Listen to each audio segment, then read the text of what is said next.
It's locations. It's literally, it's as simple as saying just locations, because we don't pay for locations and we never get permits. We know, okay, so what we have, I'll use another filmmaking analogy. It's like all of the stuff that is just Jay and I, either in the apartment or in the RV, which, I mean, clearly we just rebuilt the apartment. That's not just to be cute. That's because we know that we're going to be able to solve the narrative problems that we create for ourselves by shooting in random locations, like the CN Tower, Queen Street, whatever. We will be able to solve those in these controlled living environments. And so it's just about that system where, because we shoot for so long and because we aren't married to the story at all, we're willing to change anything for any reason. It means that all of our external locations are considered things where anything can happen, where Jay and I have vague goals, but whatever happens. The vague goals really help. It's better at the vague goals going into the real situations, like when we go in to Canadian Tire to talk to that libertarian. He was somebody who just came upon us in that moment. Like it was then, like we were lucky that he just turned the corner, and we knew that our goal was we were there to buy these pliers, and that we were going to explicate. Then we're needing to cut the edge walk wires on the edge walk. So everything from that moment on, though, like after we get that out, we have him, and we know that this scene is going to go anywhere. And at that point, we're just kind of holding on for dear life that we just keep him and he doesn't make us, and that we don't do anything stupid that ruins the scene, because he was just giving us gold. And the stuff he was saying, even like that didn't make it in the movie. Hold on, and you get to see it in the deleted scenes because it. Yeah, a lot to say. Get a lot of political ideas. He really did. He was worried. Well, I wouldn't get it to him, but he became a friend. I did the Q&A with us at the Toronto Film Festival. Yeah. It was this magical moment. But that's the secret, is that you have these anchor scenes where, in our case, it's just two actors, and we can make anything narratively make sense in reverse. And we just fix it with those scenes. And so then I'll do you a pitch perfect example of when we went to go shoot something and we went, oh my God, this whole movie just completely changed. So we had already shot a whole bunch of stuff with Jay and I inside the Sky Dome, where we get onto the field. I make this announcement in front of a real crowd of people. Like, we were in, and we shot that first before we went into the CN Tower. And here's why. We were expecting that security guard to tell us to get fucked. We thought that he was going to be like, why do you have parachutes on? And that was going to be it, and we were going to get thrown out. But not only does he not mention the parachutes, he's so fixated on these wire cutters, and then eventually lets me in with them. And so in that moment, Jay and I are in the CN Tower. Jared's also snuck in the camera, and we're like, okay, here we go. I guess now this is the part of the plan that we do. And that kind of thing, although that's the best example of it, it would happen more or less every single time. Yeah, some little change. Next question. Way the very, very back. Yeah, the question is for Mac. Can you hear me okay? Yes. At first I thought it was going to be a joke, but I'm ready. Yeah. In turn, though, for this movie, did any of your non-Nirvana the bands, the show, or like your films outside of your body, the band, the show, did any of that have input on how you directed this film? I don't think about those other films. I consider them lesser works. Blackberry in particular, I think, suffered from a very weak cast. And so the lessons I learned there was to not work with Hollywood actors. I'm just kidding. Some of them are dear. I'm openly mocking them. I'll tell you what I learned, and that is that Blackberry was the exact opposite in terms of an approach, because it had a script end to end. And here's the big difference. Nirvana the band, we write after we shoot it, okay? And I'll answer your question kind of in verse, which is that on Blackberry, I knew that all of the process that we go through making Nirvana the band, I need to happen up front. And so Jay and I actually recorded all the voices for the script of Blackberry and edited it like a cartoon, like an animation. And so by the time I was even sharing the script with people and we were on set, it was kind of like it had gone through all this generation of editing, re-editing, trying to figure out what the story is. And so I think that it gave me the opportunity to basically every single time I was talking with an actor in that movie, not only did I understand every single part of the story because I'd gone through it, it's like I'd seen the movie 50 times by then, but it gave me the same kind of comfortability that I have in Nirvana the band to just be like, but anything that happens is fine. And although it wouldn't seem like it, Blackberry also changed insanely through the edit, like all up and down. But it was only because, like, I don't know, it's something about not being so attached to the outcome of every scene, of every moment, not having an idea in my head of, oh, it has to go this way. It has to go the way that I thought of it.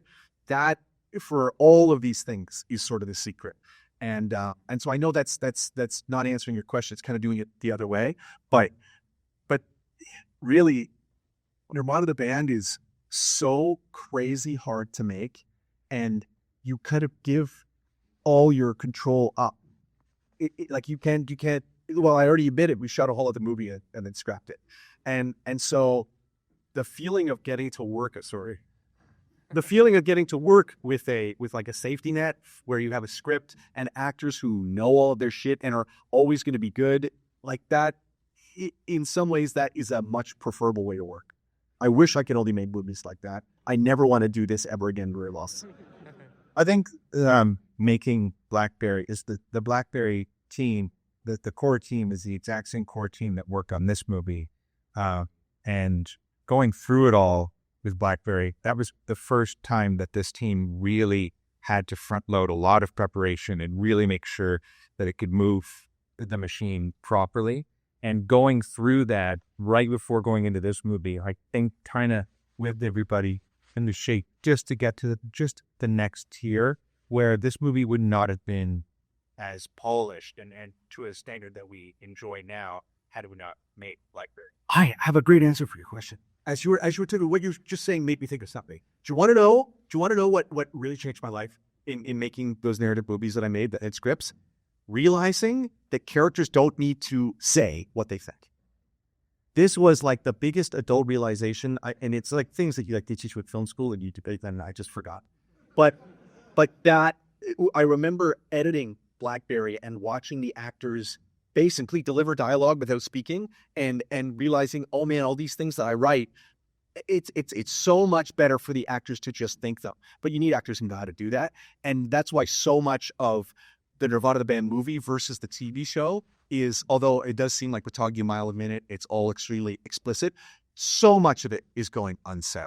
Like, we're spending so much more time, especially on Jay's space. Jay thinking, you remember in the scene in the RV when Jay's sitting down on the bed and you don't know, and he's not saying anything, but his band is in the front. They're talking about LCD sound system, and you're thinking, what did I do with my life? Like, that's the kind of thing that we never would have done before I made Blackberry, because I just didn't have the confidence to let actors think about something and let that be valuable. Sorry, that answer came to me late. Yes. Right. Oh, Rick, thank you. Oh, you're welcome. Yes. What was it like recreating y'all's old part? Like, This question, if you couldn't hear it, was what was it like building the apartment that that Jay and I literally lived in when we just gotten out of university? It was really surreal, but more interesting than that is the story of why we had to do that. Because that apartment is still around, and the person living in there, when we first went to go see her, she's a young woman, personable in all other accounts, except that when she saw, I don't know if it was me and Jay or if it was Matt Grayson who talked to her and said, hey, we want to use your apartment to make this movie. Her first line was, I don't give a fuck about Nirvana the band, and I don't give a fuck about Blackberry. That's what she said up front. And that Grayson was like, whoa, okay, we'll pay you. So then pay her to displace her, and they pay her a lot of money to like put her up in a nice. And the price kept going up and up and up and up and up. And then Grayson calls Jay and I, and he says, all right, it has become cheaper to build the apartment in a studio and build it exactly the same as ours. Our team like studied the old footage and made a complete one-to-one like Earl apartment. And so it was very psychedelic stepping in there, and with the windows, with the whole light outside of it, putting that daylight inside. Like, we don't normally work in film sets, and so it was really fun that we were still putting reality in there. But yeah, it was really trippy. It was great. And then when we did shoot the exteriors of that apartment for months later, we'd already shot the facsimile. Grayson's there. And for some reason, remember there's the scene where we open the door on Queen Street, then have to walk up the stairs. And then we hide a cut before we go into our fake apartment. Well, we need to get to that stairs. Like, we'd forgotten this. And so then Grayson, like, tail between his legs, like, what am I going to do? I'm going to try to talk to the girl. So he rings the doorbell. She comes down, and he's like, I know you said it would never happen, but could we come into your apartment and just use it for, like, one shot? And she's like, well, you're going to have to pay for my Uber to work. Grayson was like, what? Okay.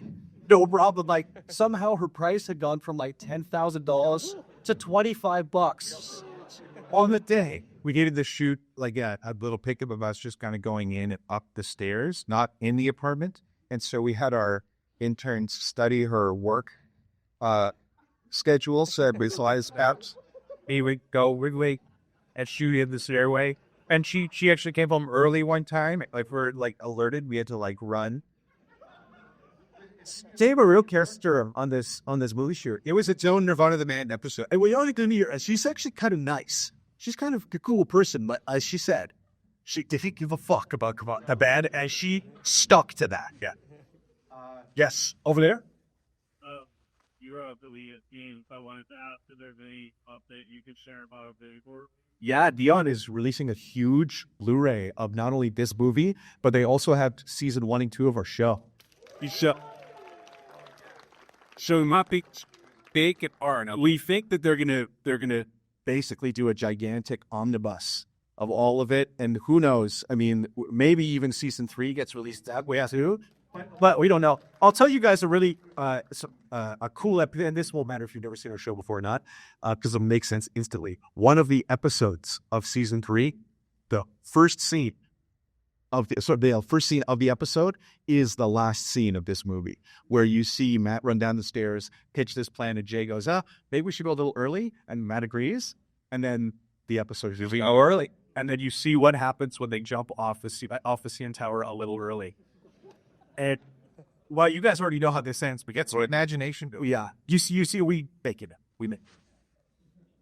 Yes. Football recap the movie. So he asked how my ass is. This is actually an unbelievable story. This was by far the worst I've ever been hurt in my life. And I've been hurt pretty bad before. Heartbroken, sure. Jay, we had no plan. We had no stunt coordinator, nothing. We're just doing everything for real. And we're so stupid that we're like, okay, Jay, just crash into the side of the road on the RV. And I'm directing this. I'm saying, okay, but Jay, you got to go really, really fast. To be fair, we had done one practice run where I still like slammed on the brakes, right? So I slammed on the brakes like the way one would without really hurting ourselves. And immediately Matt's like, you can't slam on the brakes like that. It's not going to look good. You got to really slam on the brake, and you got to make it look. They drive in this huge RV. And I'm not thinking that I know standing this. And so, although it's so funny because you've actually seen this footage, because we cut the second after I get hurt, like the split second, but the shot is in the movie. I go flying. There's no trick to it. It's just me in a car accident. And I get inverted, and my left butt cheek hits the frame of the driver's seat, which is all pure metal, and you'll see the footage on the DVD. I just start rolling on riot thing, mute, and it's not funny.